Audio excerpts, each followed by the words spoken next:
Lieu symbolique, la place de la concertation de Niamey est noire de monde. Des Nigériens qui arborent leur drapeau national, mais aussi celui de la Russie. Le président russe est acclamé, tandis que la France est quant à elle conspuée. Un rassemblement commenté par le général Tiani lui-même sur les réseaux sociaux. Une marche de soutien organisée par nos compatriotes est en cours depuis 9 h à la place de la concertation de Niamey. Cette démonstration de force est du jamais vu dans la capitale depuis plus de 10 ans. Elle témoigne du fait qu'ils ont été bâillonnés par l'ancien pouvoir.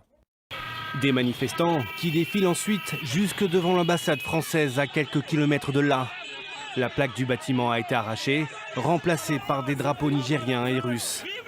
Une démonstration de force à destination de la France, des Européens, mais aussi des organisations africaines.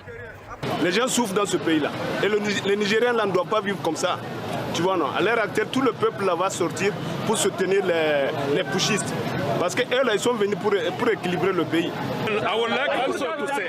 Je voudrais dire à l'Union européenne, à l'Union africaine et à la CEDEAO, s'il vous plaît, restez en dehors de nos affaires. Des faits condamnés avec fermeté par les autorités françaises dans un communiqué. Samedi, elles ont annoncé la suspension de leur aide au développement et de leur coopération en matière de sécurité. Après les derniers incidents survenus ce jour au Niger, le chef de l'État fait savoir que quiconque s'attaquerait aux ressortissants, à l'armée, aux diplomates et aux entreprises françaises verrait la France répliquer de manière immédiate et intraitable.